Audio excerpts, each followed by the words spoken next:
We should begin with an introduction. For those who don't know me, I'm Jack Witt. I'm the Michigan coach-in-chief for USA Hockey, and a poor substitute for the guy who was supposed to be doing this, Bob Mancini. So most of you probably know Bob as well. He asked me, he called yesterday and was concerned that he might not make it up here, and asked me to try to deliver this content, which is really pretty high level and should go pretty smoothly, okay?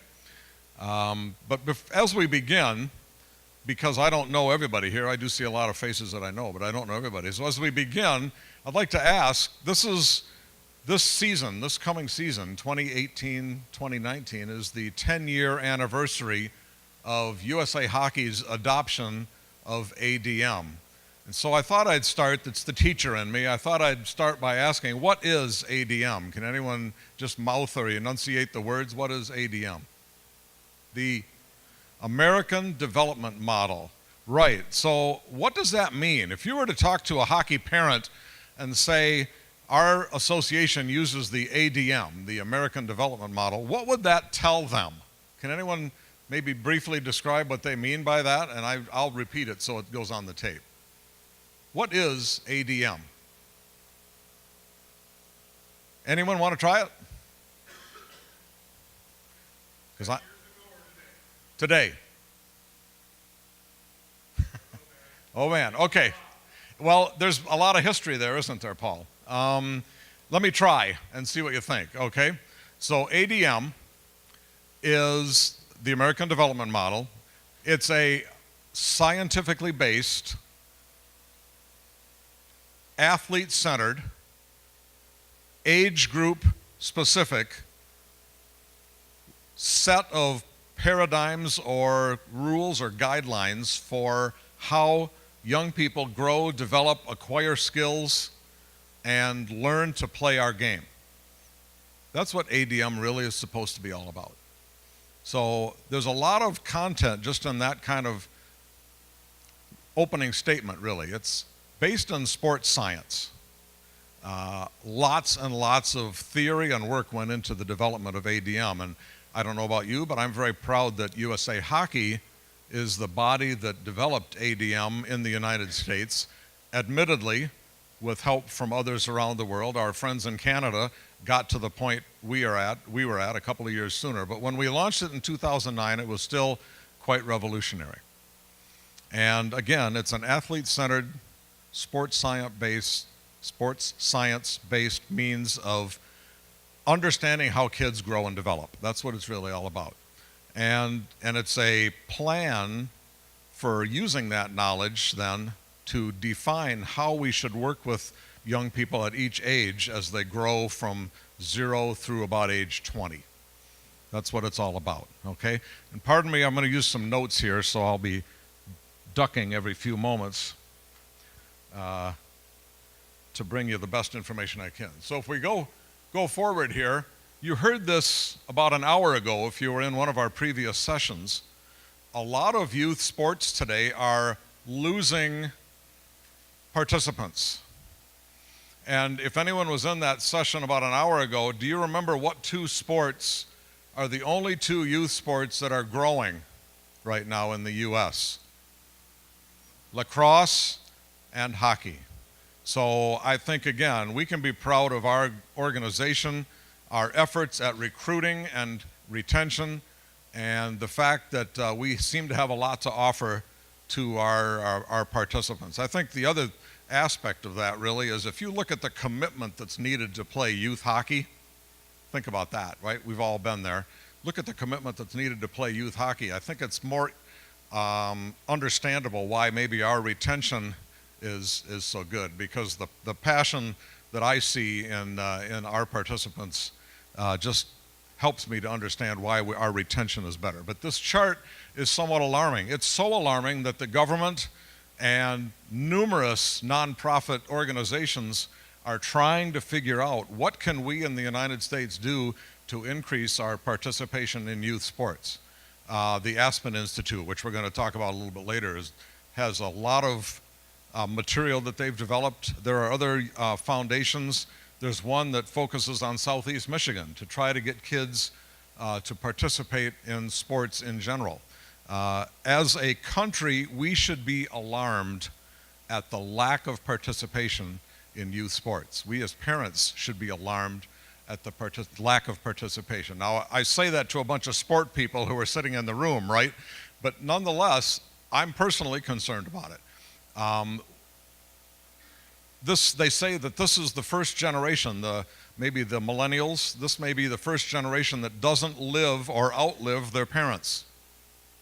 And to me, that's a concern. That's something that we should all be thinking about. I have a friend, her name is Tiffany Jones. She's a sports psychologist, speaks at a lot of my level 4 clinics, and one of the things she highlights is that the typical young person today, and we'll get back to ADM in a minute, I apologize for going off script, but the typical young person today spends over 6 hours in front of a screen of some kind. Well, that's a 25% of a day, right? 6 hours. You spend hopefully 8 to 10 hours sleeping. You maybe spend 6 hours in school. So they spend as much time in front of the screen, usually their phone or maybe a tablet, right, as they do in school. And that doesn't leave as much time for outdoor activities, for just going out and what we call unstructured play. It doesn't leave as much time for that. And again, as a country, it's really unfortunate we're not more concerned about that. I know there's a lot of different things that people want to focus on, but I think we're going to come to regret that nationally down the road. And sports people are seeing it already in terms of our youth's lack of preparation to play at a high level. Anyway, where did ADM come from? ADM came because, and I'm one of those fortunate people who's been around for a while, I've seen the generation that we're looking at here, the 2000 to 2010 basically generation of players. We were losing registrations. Our registrations in Michigan were in a kind of a tailspin. I think part of that was economically based. The world after 2001 was not a real good place. And a lot of economic issues and so forth drove some of that decline. But again, we lost registrations and we lost renewals. Our numbers went down all through the early and mid-2000s. Those were the primary drivers behind the development of ADM, because the leadership at USA Hockey and some of our leaders in Michigan recognized we got to do something, or if this trend continues, we're not going to have a sustainable youth sport environment. The other thing that was a concern was USA Hockey's continual, I'm going to call it frustration, at the world championship level. Even though our women won in 1998, our Olympic performances, our World Junior performances, our World Championship performances, and other world-type events, we were 5th or 6th. In the world. I went back to IAHF.com and I looked at our world rankings for the period, that decade, and we were never better than 5th in the world. Well, if those of you who are aware of some of these issues know that USA Hockey is the second largest federation in terms of the International Ice Hockey Federation, right? Who's number one? Canada still has more registrations for youth players than we do. But we're the second largest youth federation in the world. And I'm going to bring this up a little bit later, but countries like Finland and Sweden have about as many players as Michigan does. So we, I think, should say that just by sheer force of numbers, we should be number 1, 2, or 3 in the world. But we're not. So that said something to our leadership about our development system. It said that we need to do something. So the American development model was the result of that. Give you an example. Here's the decline in registrations that we experienced in the last decade. And those are not real good numbers. Okay? We don't need to dwell on them, but again, it just verifies that there was a concern.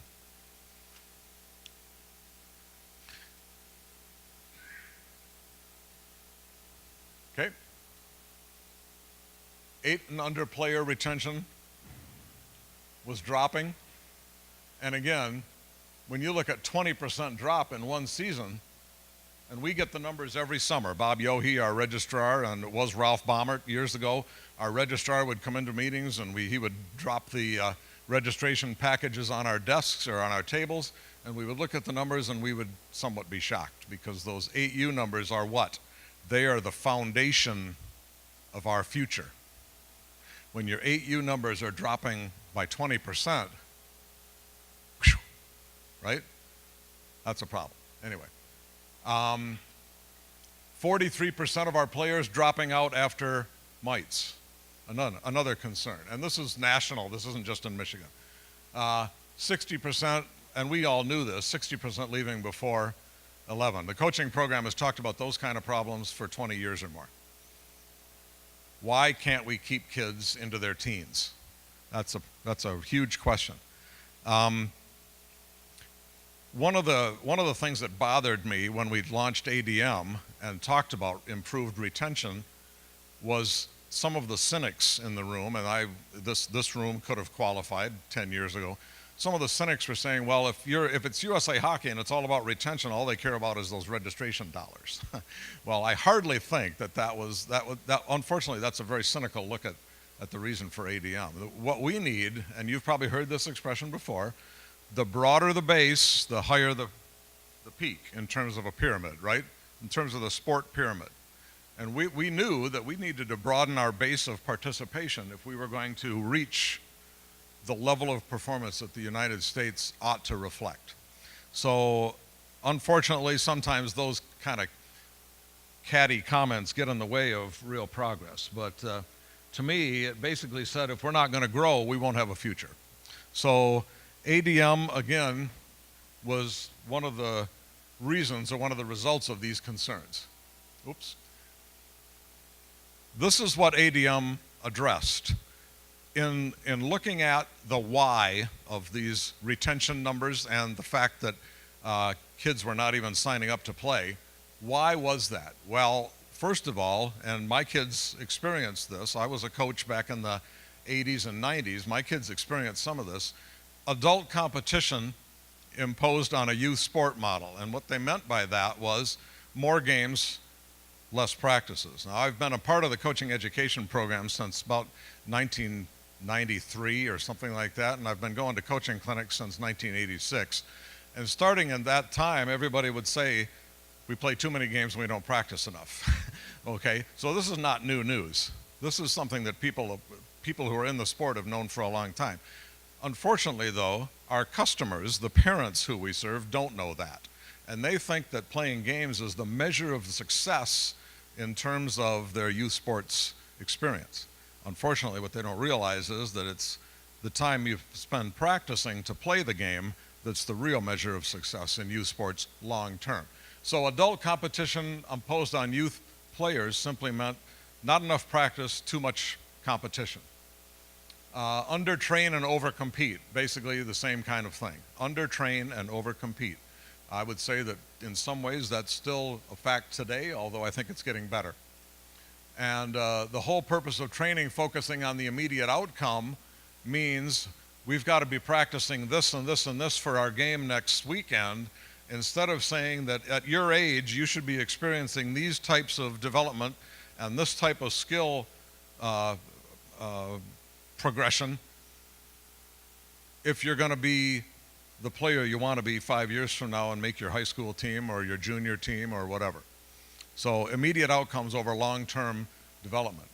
And something called windows of trainability. Does anyone know what that is? Can anyone tell me what windows of trainability are? There should be some coaches in the room who can answer that question. Or am I going to have to answer it so it gets on the tape? Is that what it is? Windows of trainability simply say that at certain ages, young people are susceptible or amenable to certain forms of training. That we can improve their quickness, we can improve their agility, we can improve their skill, we can improve their strength. And at certain ages, usually between the ages of 9 and 12, 9 and 13, different for girls and boys slightly, those windows of trainability are open and most readily accessible to the athlete. So if you ignore, for example, the fact that an 8 to 10-year-old can work on speed and quickness and balance and agility, if you ignore that fact and don't work on those things, then when that 10-year-old becomes a 15-year-old, he will not have the same development and the same skills that a young person who did focus on the window of trainability has. So ignoring those, while you can still develop them, they may not acquire as quite the level of skill. So those youth years of, I'm going to say 8 to 12 are huge in terms of athlete development. So those are the windows of trainability, just to make sure everybody's on the same page. So here's kind of a timeline that was experienced. I hope everybody can see that. And I can relate to some of these things. I knew a young man who was a classmate of my son, was actually one of the first NTDP players, so I kind of knew what was going on with the NTDP. Really lucky to be a part of that in 97, 98. 2004, we won our first gold medal at the World Juniors. That was a notable triumph for the United States and for USA Hockey. Had never done that before. The real interesting development in ADM and long-term athlete development came in 2007 when our friends up north published this book called Canadian Sport for Life. And this book was the foundation of a lot of research, or not the foundation, excuse me, it was the result of a lot of the research that we also used to develop our ADM program in the same time period.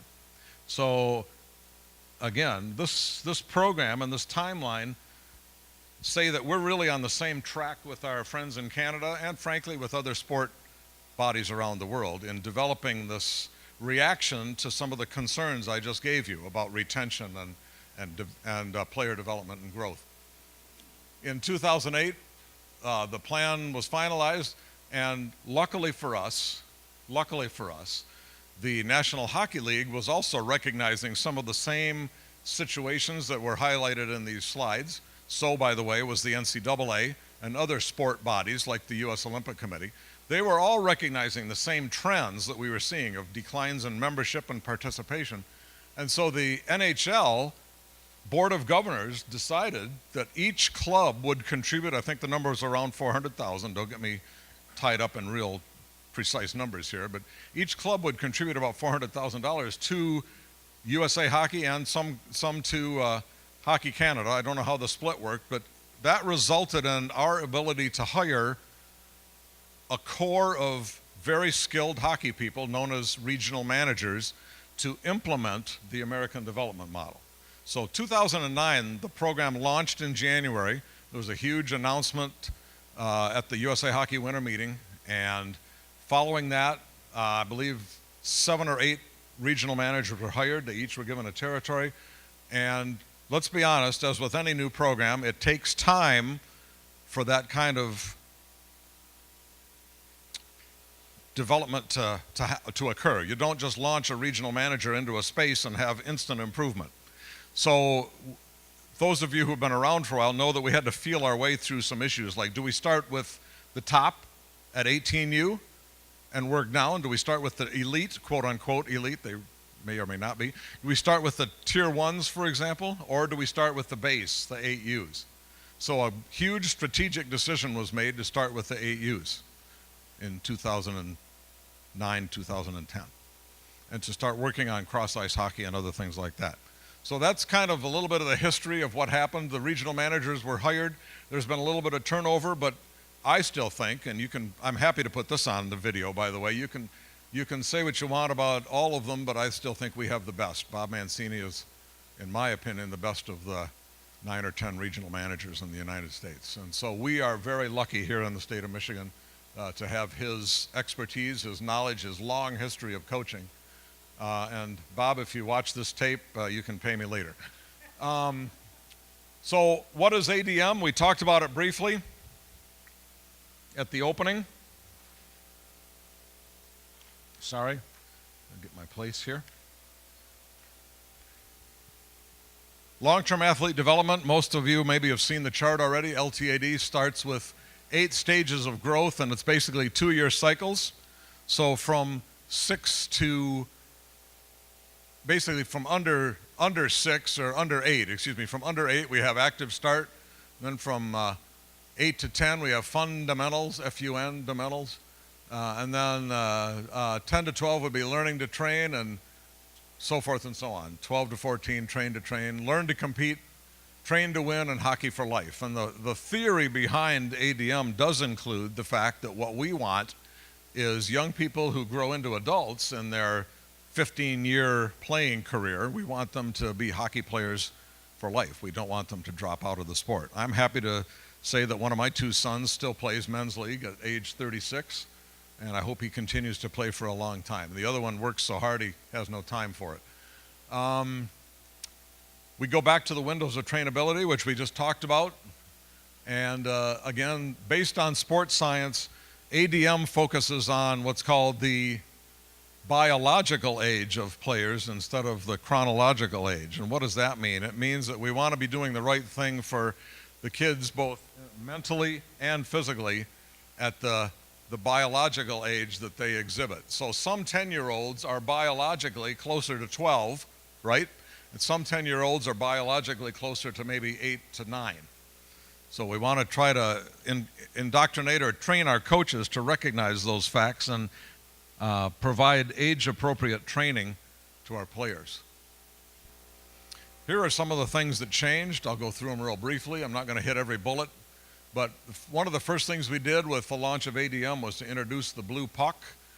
Blue puck is not an American invention. It was already in existence, but it was, what is the blue puck? The blue puck is a lighter puck, I think by half an ounce to an ounce, half an ounce to an ounce, something like that, a little bit lighter, a little bit smaller, something that 8U and 10U kids can use and have more success at both passing and shooting than a full-size regulation NHL puck. Within the last 10 years, and this was really controversial when it happened, and as I look back now, again, I'm proud of USA Hockey. We led the way in this, and we removed full body checking from the Pee Wee age group, and we moved it up to 14U. I don't know if any of you remember it. It was quite a brouhaha at the time, but I have to be honest, I've been doing a lot of reading lately about brain research and what's going on with young people as their brains develop, and concussions are brain injuries. And if we've stopped a lot of concussions at the 12 to 13 age level, we've enhanced a lot of kids' lives and they don't even know it. So I think we absolutely did the right thing there. We dropped our national championships. There used to be a Pee Wee national championship. That was dropped because it really directly conflicted with the ADM philosophy of not stressing kids into that kind of competition at that age.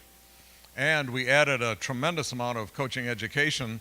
Actually, we redid the whole coaching education program in about the year 2011, added the age-specific modules, and also redid the whole curriculum. It's been redone to reflect the ADM development methodology. The other thing we did, and by the way, Bob put this prezo together, the other thing we did that he didn't mention is we also eliminated the Select 14 camp at the national level. We don't send 14-year-olds to national camps anymore because, again, that was thought to be non-productive and might have pigeonholed kids too soon and given them a sense of failure.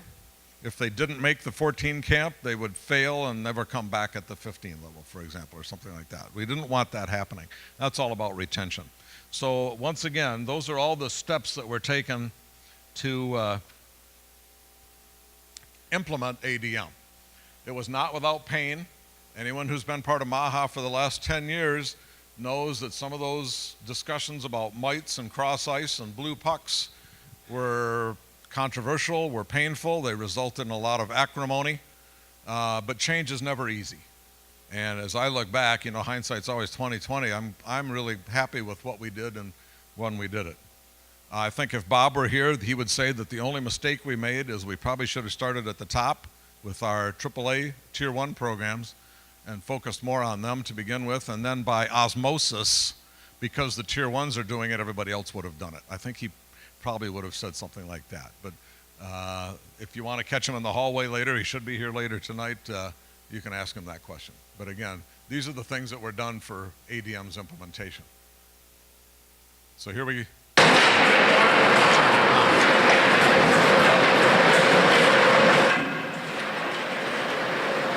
Aren't we lucky to have the whole ice tonight?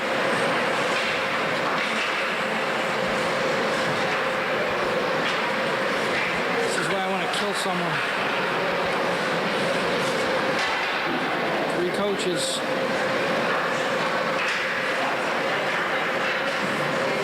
Full ice.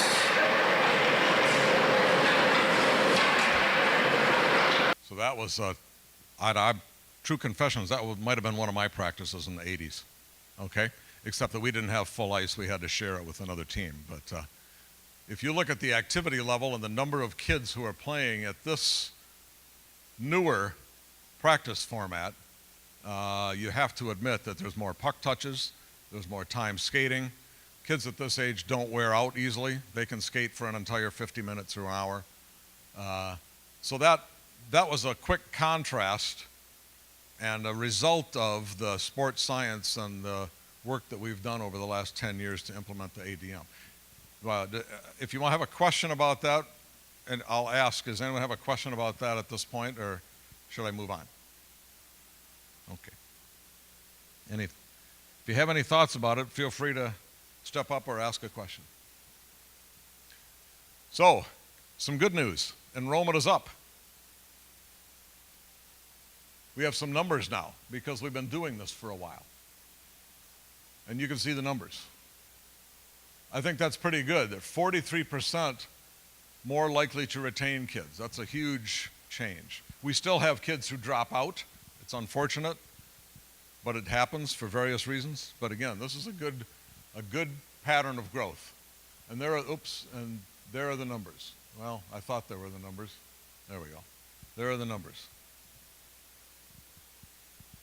27% growth in 8U. Pretty impressive. That's nationwide, of course. In the meantime, this is a clip right out of an article, unfortunately, so I couldn't highlight some of these things, but that's negative 22, negative 9.7, negative 7.9, negative 6.4, plus 23.3. And the date on that is October of 2017. That's a pretty telling statistic to me, and it confirms what we heard earlier this afternoon. There's only 2 youth sports in America that are experiencing significant growth, and we are number 1. Pretty cool, huh? Be part of that. Also, the fact that USA Hockey invested what I'm going to call millions into the development of ADM, because truly we did, that's been recognized by all of these bodies. And sports, by the way, is a business, so when you get a positive article in the Sports Business Journal that says somebody's doing it right, that's good PR for us. It gets us more sponsors, it gets us more attention. People who want to sponsor a youth sports organization are going to be more likely to sponsor something that's growing than declining. And finally, we're feeling really good about this one. You notice those 5 rings there. U.S. Olympic Committee adopted the ADM about 2 years ago as a national standard. So the development that USA Hockey did is paying fruit now in other sports. And there's a lot of good. There's some screen snaps here that I'm going to show you real quickly. I'm just about done. This is one of them. This is how it was launched about 2 years ago. The ADM for national governing bodies identifies our track, the track that I talked to you about, as the premier way to develop athletes. Baseball. You may have seen some of these if you watch like the Little League World Series. I don't know if anyone did, but there was discussions of LTAD during the Little League World Series. And NFL football, you can see it right on the big screen. ADM with USA Football. Probably doesn't hurt that our former executive director was the CEO of USA Football just before coming back to USA Hockey. But nonetheless, pretty impressive that both of those large sports would adhere to or would adopt, the American Development Model. And this is a great video. I'm not going to say anything. I'll just let you watch it, and that's about the end of our talk.